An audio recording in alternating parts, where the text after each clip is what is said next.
Okay, so we'll start now sa atong sweet preaching ng hapon. Mayong nagdaw, mayong hapon, mayong sandali, natakla ang 12 to 6 na. So, nag-prepare na mo ba? Namalit na nga mga pagkaon, ang mo ba nangaon? Okay, salamat kayo na buhi ko ta. So, ang atong problema karon sa atong mga tuwa sa OFW, tuwa sa Saudi, UAE, Kuwait, ang hatok sa karon. Kung ganako, kay tungod kay naigubat between Iran and Israel. So mga igsoon, usap gini mensahe sa Bible. Kung ikaw nakadungog sa ngalan ni Kristo Jesus, na atong manluluwas, siya namatay sa cross, nagbayad sa atong mga sala. Mga igsoon, pagpunto kita, wata kabalo, matay bata, mabanggaan bata, only one life. Usala itong atong kinabuhi ang ipinutana. Kailangan mo sa pinutong. Kaya tao, kung ay balo, ugma, mamatay siya. Pagputong mo kita, mangayo ka, pasalamat sa Ginoo. Kaya ang atong kinabuhi, usara, aming kalibutana. May suot, ang iyong Bible, Jesus said, are you saved? So kami mga may suot, are you saved? May suot, ang ano mo importante ang Diyos na matay. Binubog ang kabanhaw sa cross, kaya tungod kay iyang gugma, iyang ihatag ka nato. Ang gugma sa Diyos, ang gugma niya namatay sa cross o nagbayad sa itong mga sala. Kung siya namatay, binubog ang kabanhaw kung sumala sa iyang kasulatan. Mga isuod, importante na ng kaibaluta na atong Diyos, buhi, pagtulog at daw na mata. Pagkatulog at daw, nagbangaw siya, sumala sa kasulatan. May suot ang Bible, sarinig kayong Bible. Muna yung sa Christ came into the world and to save sinners. So, para kayo may suot, ang kalibutan, namatay yun ng Diyos. So, next, katapusan karong March, nalatag kayo sa trabaho, kay tungod kay Good Friday, o Saturday. May suot, importante na, ay maluta, na ang Diyos, na matay ng lubog ng manaw, sumala sa iyang kasulatan. 1 Corinthians 15, 1, 4, and 1 to 4. So may suot, namatay siya, tungod sa itong mga sala. May ng Bible din for all have sinned, and the counts of glory of God. Mauna may suot, tungod sa mga masasala, matagpusalan to. Why mo nagto na ito sa langit? Tinugod na may suod. Wala ginamangkit na sa cross, nagbayad itong Ginoo sa cross, sa Kalbaryo. Kung iyan ginamangkit doon ang kalibutan. Kaya ang kalibutan, yung nato namin, kung dili, gawas. O ganda, ang importante na kaibalo ka, ang kasulatan. Tanan, na atin sa kita, 97% na Roman Catholic. So, daghan na nakadungog sa mga pari, daghan na nakadungog sa mga Seventh Adventist, daghan na nakadungog mga Baptist, daghan na nakadungog. Kahit si Kristo na matay, nagbayad sa atong mga sala. Importante na sa atong kinabuhi na isun. All of sin, the promise of the glory of God. Kinanta lang ang kasala. Ayong hapon na. Salamat na nakadungog tas mensahe. Wait kami ba giving the word of God. Ay isun, importante na sa kinabuhi, naglaan kita Ginoo. So salamat na na ang mensahe niabot sa inyo o niabot sa namong personal. Wala na kahipalubi kung saan ang kaluwasan. Walay kahumanan ang sala, pero ang kaluwasan ng isun, wala yung bayad. Ang bayad sa sala, mayong wala. Salamat ka sa Ginoo ng sala, ibayad na dito sa cross sa Kalbaryo. Ang sala, ng isun, iyang ihatag. Iyang ihatag dito sa cross, ang sala.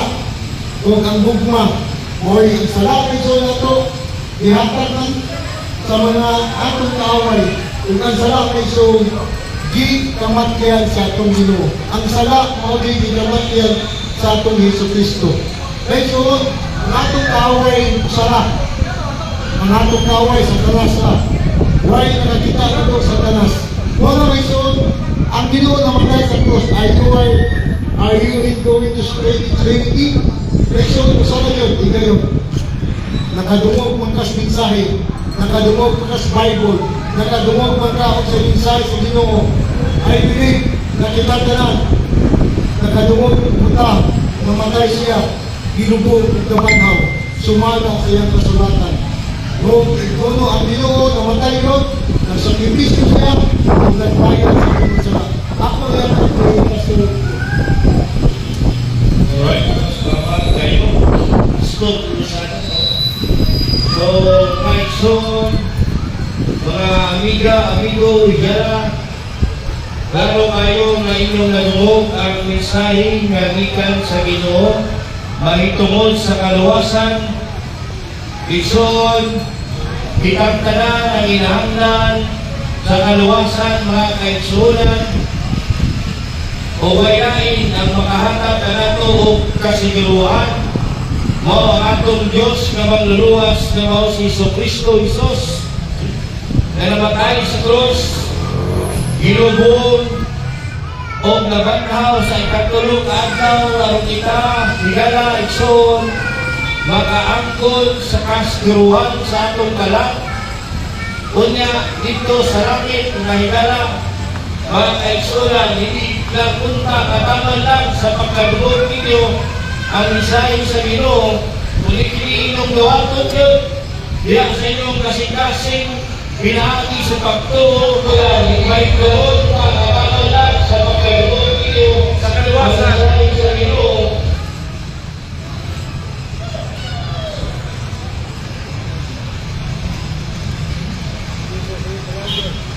Usap? Usap mga ison, salamat ko kay itong ihatag ng itong panahon aron sa pagpaminaw sa mayong balita o baylain ang atong iskutan kay tungod sa kaluwasan sa kanak sa usang tao. Ison, kinahanglan na masabtan nimo nga ikaw adunay kanak. Once na mamatay ang usa ka tao, once nga ikaw mamatay igsoon ang imong kanak muhawa sa imong pagkain kalawas o ang imong espiritu mubalik kadto sa Ginoo o ang imong kanak kuadto sa usa ka lugar nga eternidad nga gibuhat sa Ginoo o may lain eternidad nga gibuhat sa Ginoo kundi ang langit o ang yuta mga kaigsunan. Ang langit o ang impyerno, walay lain lugar nga maindan sa katao mauman siya mamatay. Isod, kinahanglan na masabtan nimo nga ikaw usa ka makasasala o kinahanglan kay Ginoo Kristo sa iyang kamatayon dito sa cross. Ingon ang pulong sa Ginoo sa Lucas 10:19. Si Kristo yung inis sa kalimutan aron sa pagpamita adto sa mga nakawala aron sa pagluwas mga kaigsunan. Mauna ang usa ka pinaka-importanteng tungod sa Dios ngano gipanganak siya dili sa kalimutan. Dios siya gipanganak dili sa kalimutan aron ikaw ako makaangkon sa ginatawag nga kaluwasan. Kay walilain kaluwasan ngadto sa tao kundi naara kay Kristo mga ikala. Usa ikaw karon nga kahulya, usa ikaw nga nagalaak niya, usa ikaw nga nagabalik niya mga kaigsunan na niya pisahin para kanimo. Kung ikaw ako na siguro unan sa mga tayo ng imong dalang ngadto sa langit, walilain pamaagi kundi pamaagi sa Diyos. Iso may dapat nato, may dapat kang kapalibaran, may tungkol sa kasya sa Ginoo. May dapat i-reject, may tungkol sa pulong sa Ginoo. Kinagingon ang pulong sa Diyos, sa John 3:16, kaya ang Diyos iugpat pag-ayos sa kalibutan, kaya iyang ihatag ang iyang ipuktong anak, aron si bisan pinsa, ang isulti niya sa pulong sa Ginoo niya mga kaigsunan, the word na si bisan pinsa, that whosoever walay timpili nga relihiyon, walay timpili nga kasi nga tao, walay timpili pag-igsoon bisang kinsa baka. Kung ikaw ito matunay ka lang, kung ganyan ito ikaw makasasala, apil ka sa ipamita sa Ginoo. kaluwasan nga gibuhat sa Dios. Isod, iyon na po sa Ginoo, si bisan kinsa nga magatuya kaniya. Dili kayon malaglag kapag magalawas kinabuhing walay katapusan. Isod, siguro karon malipayon ka. Siguro karon busy ka sa iyong kinabuhi, pero inundumi Ikson, iingon sa pulong sa Ginoo, sa proper sa pagdiliyon ng isiti uno at dinilato na sumado kung sa ipakita sa ugma. Pasabot mga kaigsunan, wala kay kasiguruhan kung sa ang atong o sa ang may tabo ugma. Wala kay kasiguruhan kung sa may tabo unya. Di pa hinumduman sa Ginoo nga ang kinabuhi aming kalibutana, walay kasiguruhan mga kaigsunan, kapag diya kay Kristo at tunay kasiguruhan. O kada kasiguruhan mga kaigsunan, giisutan niya sa Ginoo ang kaluwasan sa atong kalak. Walay makahatag o kaluwasan sa atong kalak kundi si Kristo. Bisan minsan bisan pa ikaw pinakalaot na tao, pinakadautan na tao, aling kalibutan na. Pero kung ikaw munawas pamahagi sa Diyos, may tungkol sa kaluwasan. Na Ginoo ang pulong sa Ginoo, ikaw makalawas sa kinabuhing walay katapusan. Kung ka na ang kaluwasan, walay kondisyon mga kaigsunan, kay tinigugma ka sa Ginoo, uyon sa iyang kaburuton. Namatay siya sa cross, uyon sa iyang kaburuton.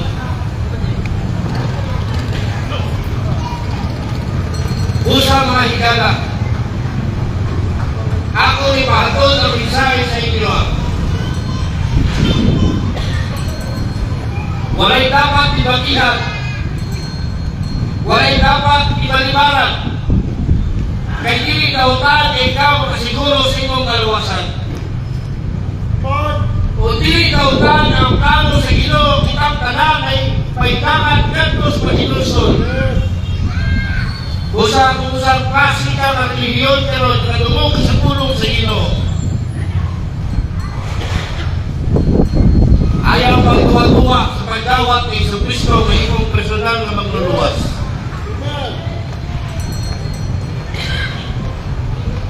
Ayaw tugutin nga mahumanan ni ang dawa nga imong kadungog ang pulong sa Ginoo. Ulabay lamang siya sa imong durunggan. O di mo sakton, o di mo iyong tungod. Kung dawaton karon, ang gasa sa kaluwasan na ihatag sa Diyos nga ni kanato.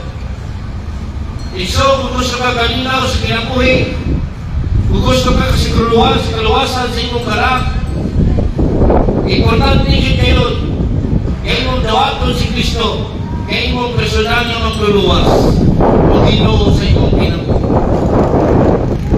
Karon ko imong natungog ang pulong sa Ginoo, ako magahangyo kanimo. Kaya ito ko ang atong pulong.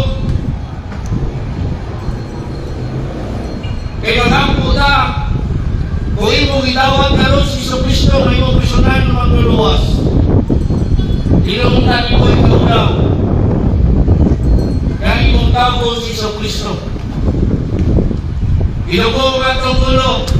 Iyahan na ka sa pagampo, kaning pagampo, hindi siya makahatag kaluwasan sa imuha. Pero kung tinuod ka nilawat ni Kristo, hindi mo siya ikaulaw. Atong pasalamatan ang kaluwasan inihatag sa Diyos. Ngalibre ka itong kalato. Ilukuhan itong ulo, magampo ta, Ginoong Diyos na pinamahangan. Salamat sa imong buktong anak, nga mao si Kristo. Salamat sa imong paghatag, pinahagi sa imong gugma o kaluoy. Gawaton mo siya, nga magluluwas, sunod sa akong kasing-kasing. Gawaton ko siya, tuuhan, nga akong magluluwas o Ginoo sa akong kinabuhi. Jesus. Ug ako siya imong Diyos sa akong kinabuhi. Kita na akong ipasalamatan. Sa pangalan ni Jesus. Amen. So, salamat kayo, Igsoon, o ito ato ang balik na ito, only one life na ni Kalibutana, usarat kay Kalibutanan, usarat itong kamatayon, paghuman, nasa magkapadalong padulong, ang itong kalat. Muna, ang kalat na Igsoon, hindi makita, ngayon ang Bible, ang kamatayon na usarat. Muna, ang Bible na usarat, unya naman ang mutuo sa Bible, unya naman ang mutuo sa atong manluluwas. Kunya ang mutuo ni Jesus Christ na atong sa personal na atong manluluwas. Siya namatay sa krus, nagbayad sa atong mga sala. O siya, naghatag kong ugma ka na ito, ikaw at ako, siya namatay sa krus.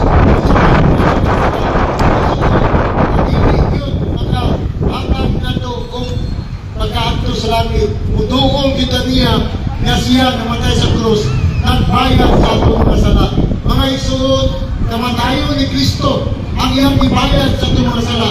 Ang kamatayon ng Ison, usap ang kawatan ang kamatayon ng Ison. Huwag na kahibalong na doon sa mamatay. Kalong urata, kalong pagpitsaan. Ison, only one time. Only ang Trinity na itong Ison. Gamit pa ka ang impyerno. Ang kapatid says, ang kapatid ni Jesus, maadto sa linaw na layo, sumala sa iyang pulong. Ang pulong sa Diyos. Muna nagkang kayo, mga reunion karon Igsoon ng gawas kay tungod kay giwangita na sa atuang atong mamana sa langit. May suon, namatay siya, nagbayad sa itong mga sala. May suon, wami ka kita sa iyong kasi-kasi. Wami ka kita sa inyong mga sala. May suon, ang Ginoo ay makakita sa itong mga sala. Muna ang Diyos namatay sa tanang tao aming kalibutana. O iyang good news, ang Ginoo namatay, ginubog ug nabanhaw. Ug siya puy man, kita mga isuon, mangayo tagpasaylo kaniya, kay siya ang Diyos namatay sa krus, nagbayad sa atong mga sala. Siya namatay, si Kristo Jesus sa atong mga nuluwas. Inyo ang dawaton si Kristo Jesus na karong adlaw. Inyo ang dawaton si Kristo na isunod sa inyong kasing-kasing. Mga isuon, ang kamatayon sa Ginoo, dili to komedya, dili to binuang. Muna, Jesus say, only one life, only one life. Usaha na kahigayon na to ang ikalimutan. Mga isuon, usaha yun, real yun. Muna, wako kabalo, ugma, buhi pa ko. No? Muna, may isuon, makasiguro ka daw ka sa ikalimutan sa Diyos. Makasiguro ka daw ka sa langit. Makasiguro ka daw maanay yung kalang tuwa sa kilihan sa Ginoo. May suod, Christian Mark na mauna na ang kainsay sa Diyos nato matag-usap. Ang Diyos na higugma kanimo. Tako kayang gugma, gikamatyan kita sa krus ug namatay sa Kalbaryo. Ug ang iyang dugo mo ay naghatag kapasayloan na to. Mo yung dugo na naghatag kapasayloan na to. Mo na ang Diyos naghatag yung dugo. Kung ang iyang dugo, ibuhagay dito sa Kalbaryo. Kung siya namatay yun, sumala sa kasulatan. Mga isuon, usara yun. Only one life. Imo madawaton, imo matuhuan ang puno. Mga isuon, daghang salamat, mayong gabi sa kanya. God bless you.